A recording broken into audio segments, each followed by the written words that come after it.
네, 성경을 읽어 내려가다 보면 이게 도대체 무슨 뜻인가 해석이 어려운 때를 만날 때가 있습니다.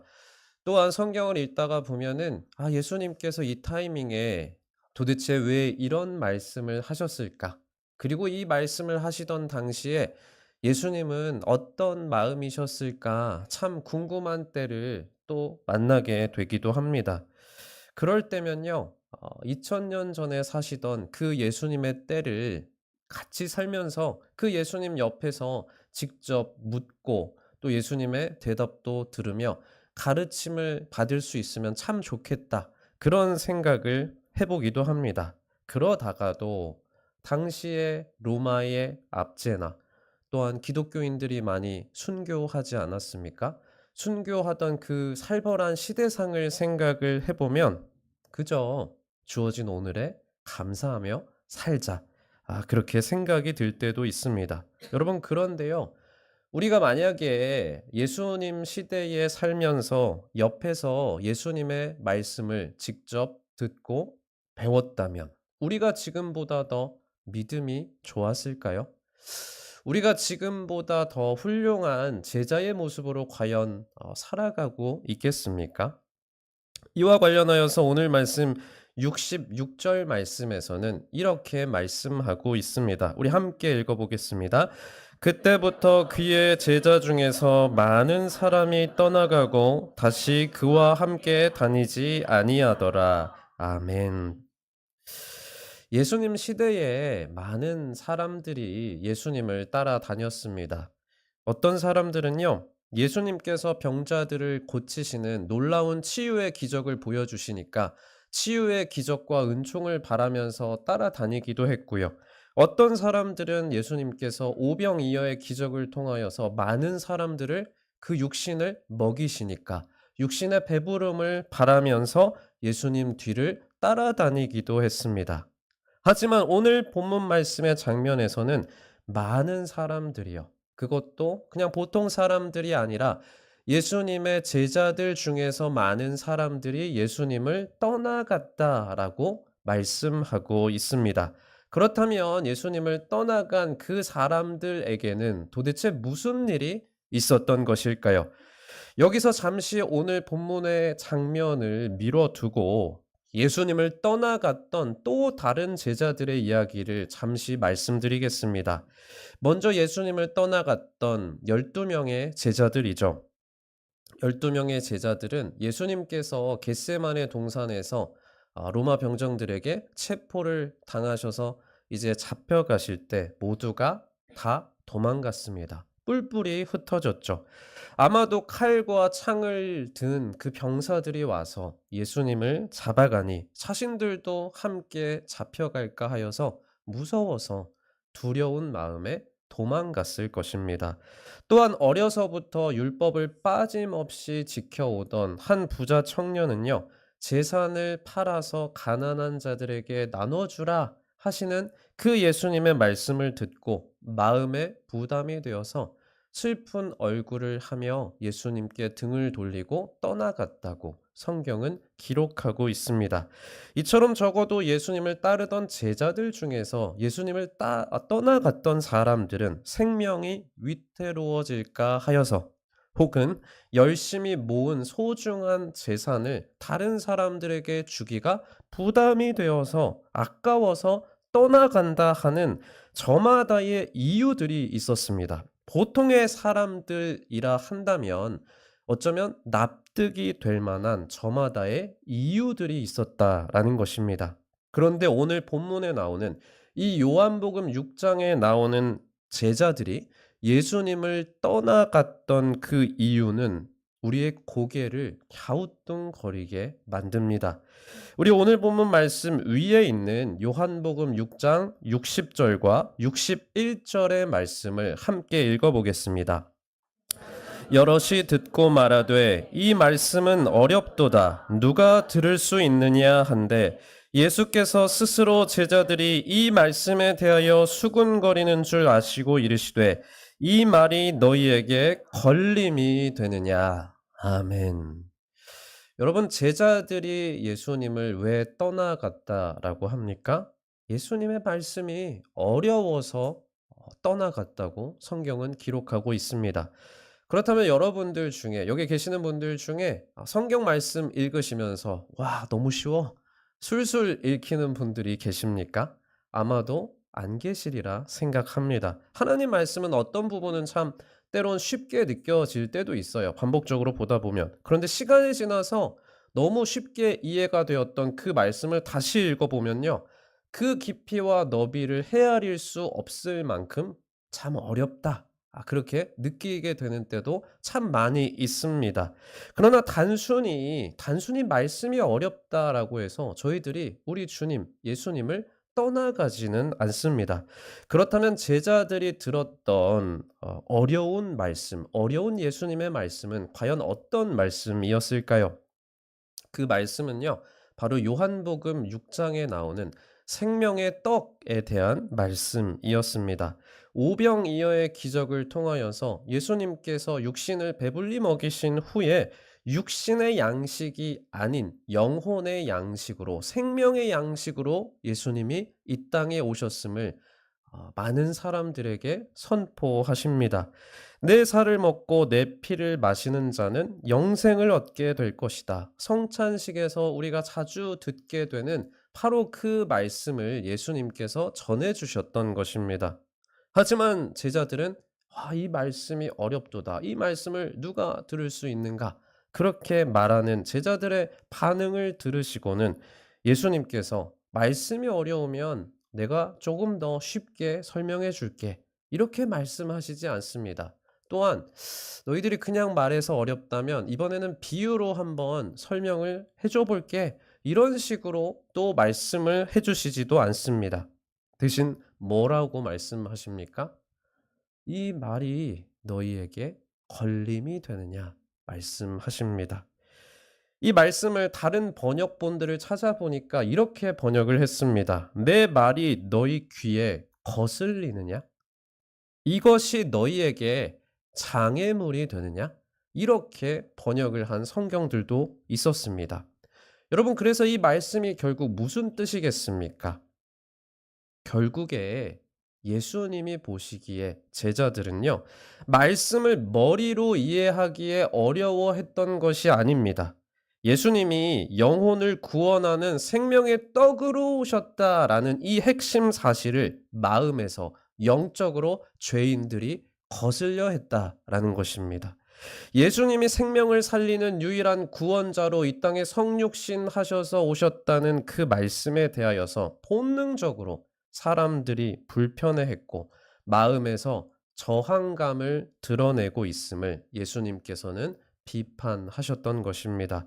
이와 관련하여서 오늘 말씀인 요한복음 6 장에서 조금만 더 뒤로 가 보시면 요한복음 8 장에도 이와 좀 비슷한 이야기가 나옵니다. 예수님을 믿었으나 예수님의 말씀에 대하여 거슬려 했던 유대인들의 이야기가 요한복음 8 장에 나옵니다. 예수님께서는 그들을 향하여서 이렇게 말씀하십니다. 우리 요한복음 8장 43 절에서 47 절까지의 말씀을 현대인의 성경 버전으로 함께 읽어 보겠습니다. "왜 너희는 내 말을 이해하지 못하느냐? 이것은 너희가 내 말을 알아들을 수 없기 때문이다. 너희는 너희 아비인 마귀의 자식이므로 너희 아비가 원하는 것을 하고 싶어 한다. 그는 처음부터 살인자였다. 그에게는 진리가 없으므로 그가 진리의 편에 서지 못한다. 그는 거짓말을 할 때마다 자기 본성을 드러낸다. 이것은 그가 거짓말쟁이며 거짓의 아비이기 때문이다. 너희는 내가 진리를 말하기 때문에 나를 믿지 않는다. 너희 중에 내게서 죄를 찾아낼 사람이 누구냐? 내가 진리를 말하는데도 왜 나를 믿지 않느냐? 하나님께 속한 사람은 하나님의 말씀을 듣는다. 그러나 너희가 듣지 않는 것은 하나님께 속하지 않았기 때문이다." 아멘. 여러분, 이 말씀을 보고 들으시면서 읽으시면서 어떠십니까? 이 말씀은 참 무서운 말씀입니다. 예수님의 말씀이 믿어지지 않는 이유는 그들이 지금 진리 안에 있지 않기 때문이라고 예수님께서는 분명히 엄중하게 말씀하십니다.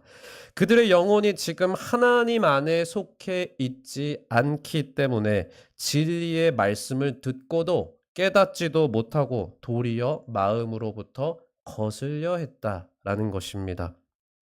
결국에 진리이신 예수님의 말씀을 듣고도 올바르게 반응하지 못하는 이유는 머리의 문제, 똑똑함의 문제, 지적인 문제가 아니라 영혼의 문제, 천국과 지옥의 문제, 구원의 문제임을 우리 예수님께서는 말씀하고 계셨던 것입니다.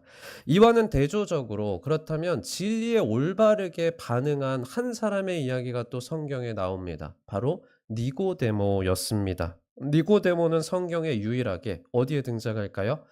요한복음에만 유일하게 등장하는 인물입니다. 그리고 요한복음은요, 니고데모에 대하여서 무려 서로 다른 세 장면에서 이 니고데모에 대하여서 다루고 있습니다.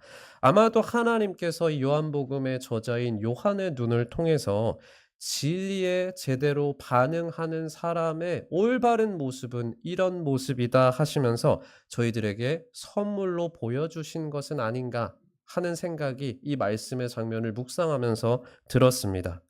니고데모는 먼저 요한복음 3장에 가장 처음으로 등장합니다. 그는 바리새인이었고 유대인의 지도자였다라고 성경은 기록하고 있죠. 니고데모는요, 쉽게 말하자면요, 얼굴입니다. 영원한 생명으로의 끌림이 있었던 것이죠. 그래서 영생을 주시는 생명의 떡으로 이 땅에 오신 예수님에게로 끌리게 됩니다. 찾아가게 되죠. 하지만 잃을 것이 많아서 남들의 눈을 피해서 밤중에 몰래 예수님을 찾아가게 됩니다. 니고데모는 예수님을 만나서 다른 많은 사람들이 마음으로부터 거슬려 해서 밀어냈던 그 영생과 구원에 대한 이야기를 듣게 되죠. 성경 전체에서 가장 유명한 구절이죠. 요한복음 3장 16절 말씀입니다. 하나님이 세상을 이처럼 사랑하사 독생자를 주셨으니 이는 그를 믿는 자마다 멸망하지 않고 영생을 얻게 하려 하심이라. 아멘. 이 말씀도 바로 니고데모와의 첫 만남의 대화에서 예수님께서 주신 말씀이었습니다. 그런데 많은 분들이 이 말씀만 보통 기억하시죠. 그런데 예수님께서는 니고데모와의 긴 대화가 3장에 이어지거든요. 그 긴 대화를 끝내시면서 마지막으로 이렇게 말씀하십니다. 우리 요한복음 3장 21절의 말씀을 집중하셔서 함께 읽어보겠습니다. 진리를 따르는 자는 빛으로 오나니 이는 그 행위가 하나님 안에서 행한 것임을 나타내려 함이라 하시니라. 아멘. 여러분, 이 말씀은요, 마치 이 예수님께서 니고데모에게 너에게 지금까지 영원한 생명에 대한 이야기, 그 생명의 떡으로 온 나에 대한 이야기를 여태까지 했는데 그 말이 혹시 너에게 걸림이 되느냐 물으시는 예수님의 말씀처럼 들립니다. 만약에 니고데모가 예수님이 말씀하셨던 진리의 말씀, 이 영생의 말씀에 대해서 걸림이 있었더라면 니고데모의 이야기는요, 요한복음 3장 이후에 더 이상 성경에 기록되지 않았을 것입니다. 왜냐하면요, 그가 하나님께 속한 자가 아니기 때문입니다. 하지만 니고데모의 이야기는 얼마 지나지 않아서 요한복음 7장에 가서 다시 한번 등장합니다. 우리 요한복음 7장 50절에서 52절까지의 말씀을 함께 읽어보겠습니다. 그 중에 한 사람 곧 전에 예수께 왔던 니고데모가 그들에게 말하되 우리 율법은 사람의 말을 듣고 그 행한 것을 알기 전에 심판하느냐? 그들이 대답하여 이르되 너도 갈릴리에서 왔느냐?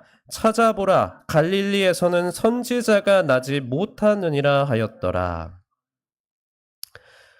예수님이 생명의 떡이요 구원자로 오셨음을 거슬려 했던 사람들 중에서요, 대제사장과 바리새인들이 이제 예수님을 붙잡기 위해서 옥에 가두고 핍박하기 위해서 혈안이 되어 있었습니다.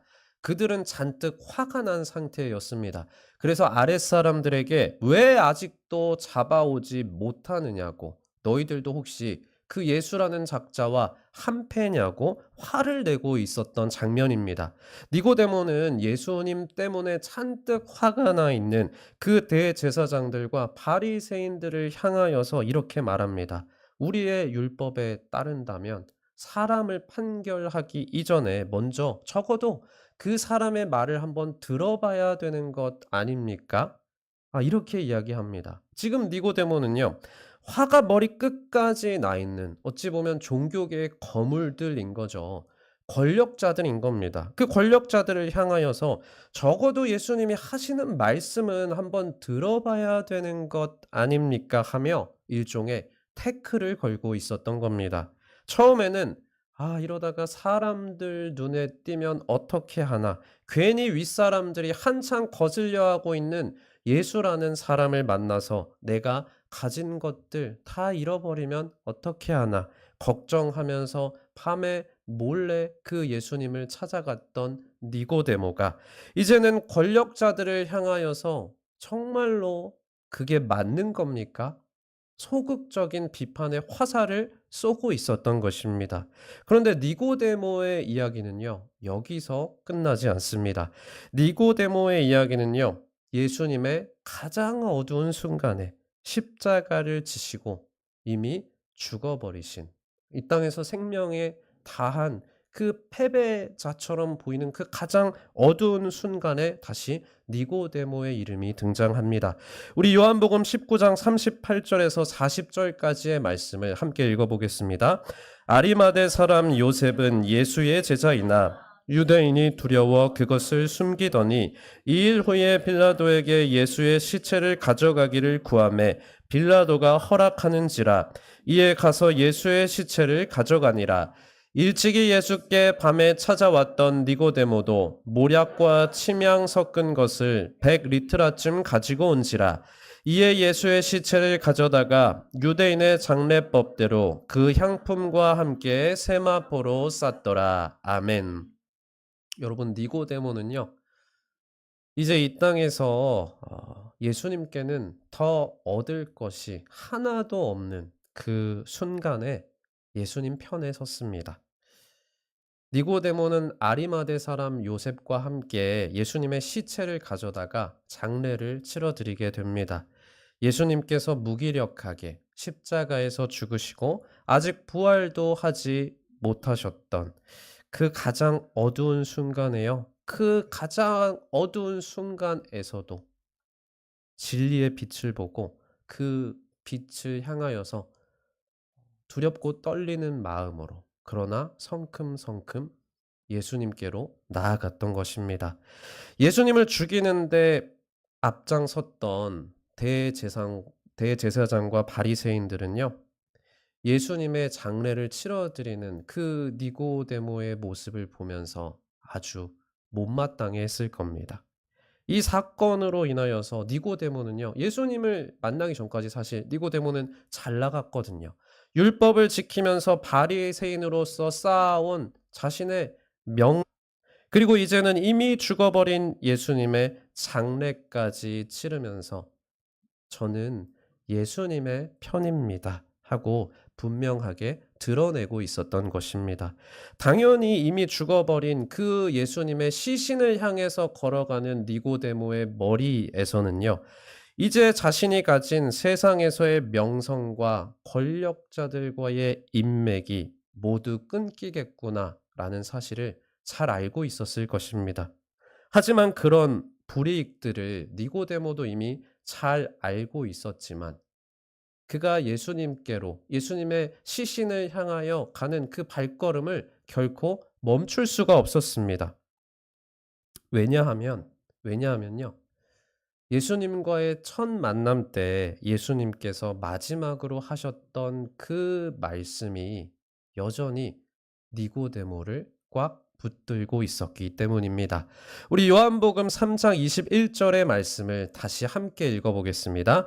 진리를 따르는 자는 빛으로 오나니 이는 그 행위가 하나님 안에서 행한 것임을 나타내려 함이라 하시니라. 아멘. 여러분, 진리를 따르는 자는 가장 어두워 보이는 그 순간에도 빛을 발견하고 그 빛을 향하여 나아갈 수밖에 없음을 믿으실 수 있기를 바랍니다. 빛으로 오신 예수 그리스도의 영이신 성령님께서 우리 모두를 끝까지 진리로 이끌어 가시기를 간절히 축복드립니다. 여러분, 성경은 하나님의 말씀이죠. 진리이며 영원한 생명의 말씀이 담겨 있습니다. 많은 사람들이 스스로 믿음 있다라고 자부하며 성경을 공부합니다. 그리고 나아가서 신학교까지 가서 신학을 공부하기도 하죠. 그러나 모두가 다 진리에 이끌리는 것은 아닙니다. 어떤 사람들은 하나님의 말씀을 이용하여서 자신의 세력을 과시하죠. 어떤 사람은 말씀에 담긴 그 하나님의 마음을 외면하고 완고함으로 밀고 나가서 점점 진리와는 더 반대편으로 나아가기도 합니다. 왜냐하면 하나님의 말씀을 달면 삼키고 쓰면 뱉었기 때문입니다. 그들이 진리를 따라 빛으로 영생으로 나아갔던 것이 아니라 욕망을 따라 어두움으로 영원한 형벌의 자리로 나아갔던 것입니다.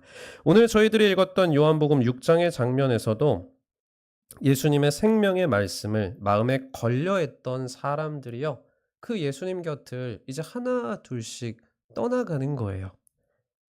그리고 오늘 말씀 저희들이 읽었죠. 67절의 말씀에서는 예수님이 이제 앞에 남아 있는 12 제자를 향하여 물으시는 겁니다. 너희도 가려느냐? 너희도 가려느냐? 그렇게 물으십니다. 여러분, 한국 교회는 부흥기를 지나서 이제 성도들의 숫자가 사실 많이 줄어들고 있죠. 마치 예수님의 말씀을 듣고 거슬려 하다가 떠나갔던 그 사람들처럼 많은 사람들이, 특별히 코로나 이후에 생명에 이끌리는 것이 아니라 세상과 욕망에 이끌려 다니고 있습니다. 그렇게 많은 사람들이 예수님께 등을 돌리고 떠나가는 이 시대 가운데에서 저희에게도 예수님께서 이렇게 묻고 계십니다. 너희도 가려느냐? 너희도 떠나가려느냐? 이 질문에 예수님의 수제자였던 베드로는 이렇게 대답합니다. 우리 요한복음 6장 68절의 말씀을 함께 읽어보겠습니다. 시몬 베드로가 대답하되 주여, 영생의 말씀이 주께 있사오니 우리가 누구에게로 가오리이까? 아멘. 이 고백이 저를 포함한 우리 모두의 고백이 될 수 있기를 간절히 축복드립니다. 여러분, 니고데모를 통하여 살펴보셨던 것처럼 진리를 따르는 사람은요, 생명의 빛으로 오신 예수님을 결국에 따라갈 수밖에 없습니다. 그런데 우리가 생명의 빛을 따라갈 수 있는 이유는요, 결코 우리의 의로움 때문이 아닙니다. 다만 우리의 선한 행위가 하나님 안에서 행한 것임을 하나님께서 친히 드러내셔야 하기 때문에 하나님께서 우리를 붙드시고 친히 빛의 자리로 이끌어 가시는 것입니다. 하나님이 사랑과 정의와 화평과 진리와 자비와 긍휼과 겸손과 용서를 진리에 속한 저희들을 통하여서 이 땅 가운데 드러내셔야 하기 때문입니다. 하나님께서 우리의 삶 가운데 매 선택의 순간마다 우리의 선한 양심을 찌르실 거예요. 그리고 믿음의 길을 보여주시면서 너 이번에도 도망가려느냐? 그렇게 물으실 때 니고데모처럼 아름답게 믿음의 길을 선택하셔서 인생을 아름답게 채워 나아가시는, 진리에 이끌리시고 빛에 이끌리시는 우리 모두의 앞길이 될 수 있기를 간절히 축복드립니다.